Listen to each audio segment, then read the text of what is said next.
Bonjour les amis. Cette semaine, on a l'énergie de la portion Vaishlach. L'histoire de Jacob qui envoie des anges à- aux soldats de son frère Ésaü quand il sait qu'il va être attaqué, lui et sa famille. Et ici, dans cette portion, on a vraiment tout le secret des anges, toute la force des anges. On voudrait apprendre qu'est-ce qu'on a à faire, comment on active les anges et comment ils font partie de notre vie quotidienne. La première chose qu'on veut mentionner, c'est le nom Yaakov. On sait que c'est construit de deux parties. La lettre Yud, qui est vraiment la source de tout. Oui, c'est la plus petite lettre dans l'alphabet et c'est relié avec la lumière, l'éternité de la lumière. Ekev, c'est le talon, qu'on peut considérer ça comme toutes les choses dans la vie qui sont très loin de la lumière. Des endroits dans la vie qu'on ressent qu'on n'a pas de lumière. Si ça peut être, on n'a pas d'enthousiasme pour des différentes choses dans la vie, on n'a pas de la force de l'abondance, on n'a pas la force des relations, on n'a pas, il y a quelque chose que on sait, on est conscient qu'on n'a pas de lumière là-dedans. Et c'est dans cette portion-là que d'abord, pardon, on voudrait injecter la force de Yud, ça veut dire la force de la lumière, dans les situations qui manquent de lumière. Donc, vous pouvez tout simplement imaginer les différentes situations ou endroits dans la vie que vous n'avez pas assez d'énergie là-dedans et méditer de voir la Yud, la force de la lumière qui rentre dans cette situation-là. Donc, ça, c'est la première chose. En plus, Yaakov, quand il se réveille le même matin et avant de sortir et rencontrer les soldats de son frère, que c'était clair que la seule chose qu'ils veulent faire, c'est les finir, les tuer, il change quelque chose dans sa conscience. Il change quelque chose dans sa conscience. Il retourne à cette prise de conscience, à cette réalité, à cette compréhension que derrière toute cette réalité physique, il y a commencé la force des anges. La seule chose que pour les activer, on est obligé d'être certain, on est obligé de s'ouvrir à ça. Ça veut dire que quand il y a une situation physique, n'importe laquelle, ça peut être une bonne situation ou tout simplement des choses banales de la vie, ok? Une marche ou que je suis en train de créer quelque chose de nouveau ou que je suis en train de travailler ou faire les choses de la vie. Derrière ça, il y a déjà un paquet d'anges qui est prêt pour manifester le maximum potentiel de cette situation. Je dois parler avec un ami, ou je suis en train de parler avec un ami. La situation, elle peut être limitée, ou elle peut arriver à ses limites logiques, ou si j'injecte ma conscience, ça veut dire si je permets à cette ouverture d'exister, aux anges d'exister, les anges qui sont déjà là derrière la situation, ils vont se révéler et ils vont influencer la situation dans le sens qu'ils vont permettre que cette rencontre ou cette conversation, elle va sortir les meilleurs fruits du moment même. Donc, on comprend de là, d'abord, que les anges, ils sont comme une force, une énergie éternelle qui pousse, une énergie éternelle qui est en fait la forme totale, la forme parfaite de la situation ou de la chose. Oui, et ça, c'est ça qui fait que la situation ou une certaine chose, elle pousse vers le grand potentiel. C'est comme ça que l'ange, il ramène chaque situation à être à sa situation est parfaite. Okay? Parce que c'est dit les écritures du Hari que chaque tige, chaque grâce, elle a un ange qui l'aide à pousser. Pourquoi il l'aide à pousser? Parce qu'il lui montre le potentiel final, pardon. Donc, la grâce, elle se tire vers le potentiel final. Même nous, chacun d'entre nous, on a un ange. Par contre, la différence avec nous, que nous, on a le libre arbitre. Le libre arbitre, ça veut dire que je peux choisir de m'ouvrir à la situation, effectivement activer les anges, ou je risque de aussi dire non, je n'ai pas envie. Oui, beaucoup de fois, on fait ça sans être conscient. Oui, et c'est plus facile pour nous de croire à la réalité physique, à la limitation, à la logique. C'est beaucoup plus facile pour nous de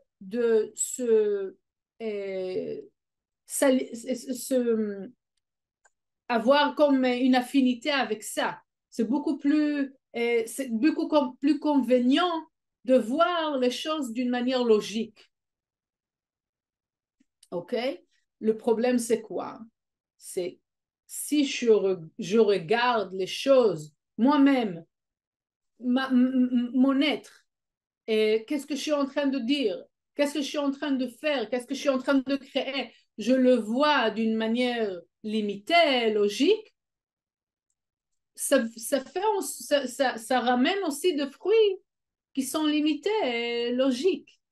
Et s'il y a une situation qui n'est pas forcément bonne, comme nous on aime de dire, bien ou bon ou mal, oui, donc ça veut dire une situation qui est un peu plus difficile, donc on la juge d'une manière négative, c'est pas bien. Je passe un moment qui n'est pas bon pour moi.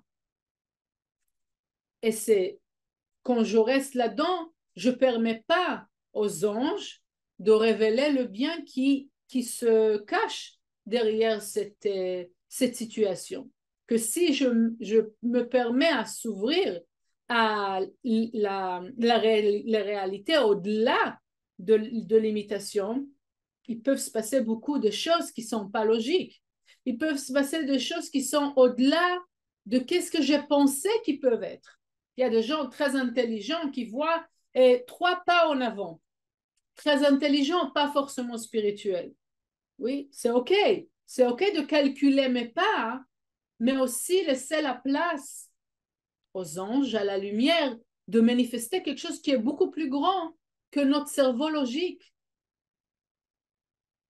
Et c'est comme ça que pas seulement les bonnes choses, ils vont se manifester d'une manière beaucoup meilleure, mais aussi les choses que je considère pas bien, hein, ils vont avoir une allure, ils vont ramener des fruits qui sont bien. Pourquoi? Parce qu'il y a une intervention des anges qui permet à la manifestation optimale de la situation. On ne préfère pas ça? Donc, c'est un choix.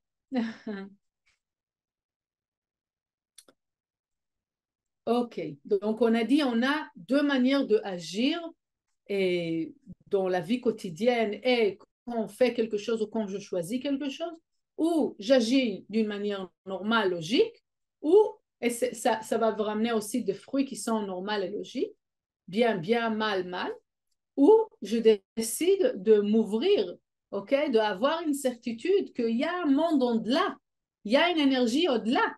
Et toutes les choses que je suis en train de voir, il y a des choses beaucoup plus grandes que ça. Il y a des choses, il y a des fruits qui sont forcément bons. Pourquoi? Parce qu'il y a la lumière ou la force éternelle, à travers les anges, elle passe, elle agit dans cette situation, dans ce moment même de ma vie.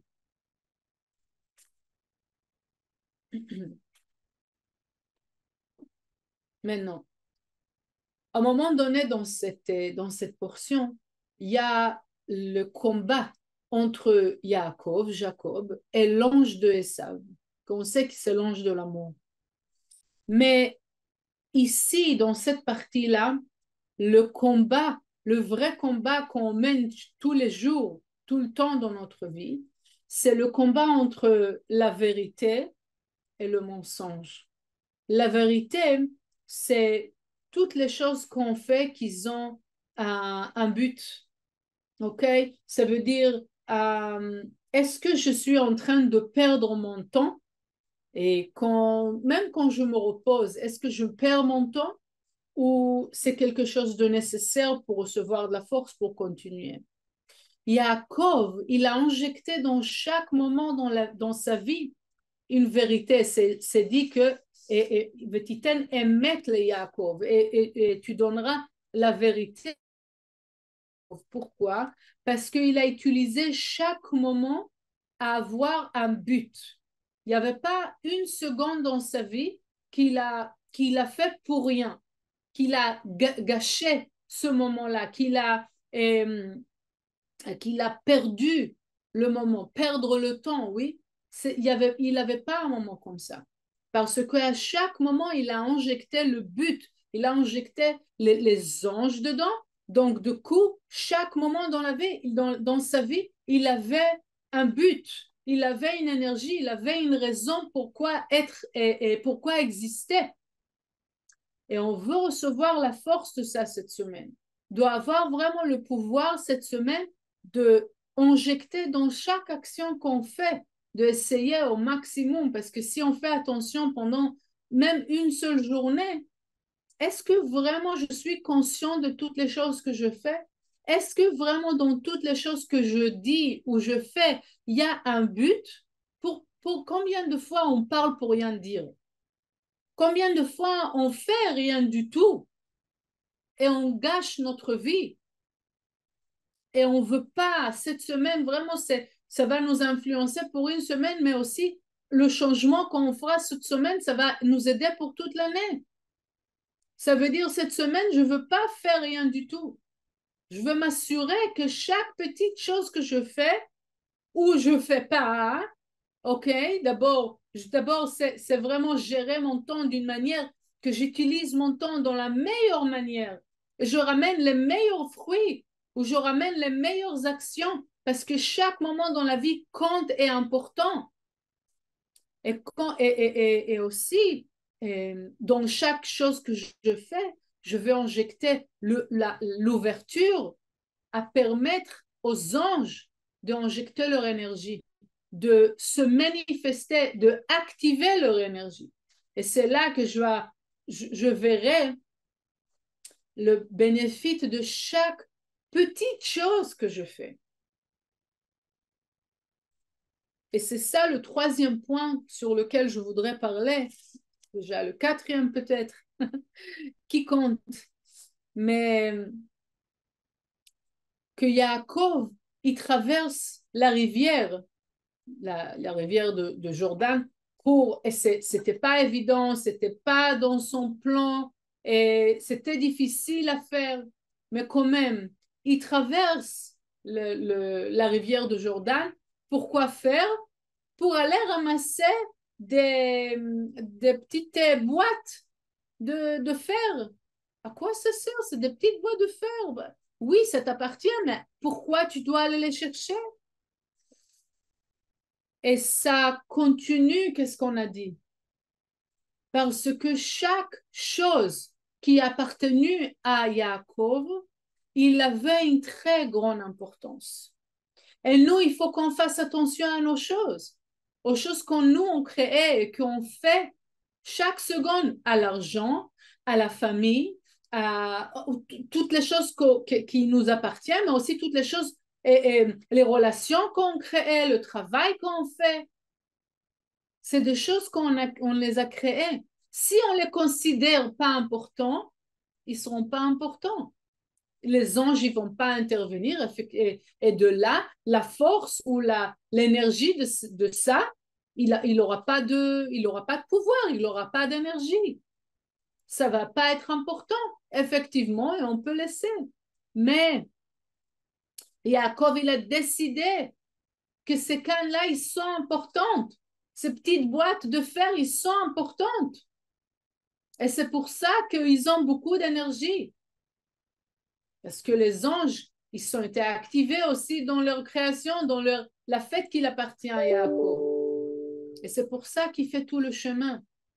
Et qu'est-ce qu'on voit aussi dans la continuation de l'histoire, et c'est intéressant comment on ferme une boucle, qu'en fait, ce petit can de fer, c'est ce petit vase-là qui a permis le miracle de la fête Hanouka qu'on va avoir à la fin de la semaine prochaine.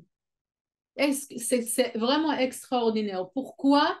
Pourquoi ça a servi à des générations après?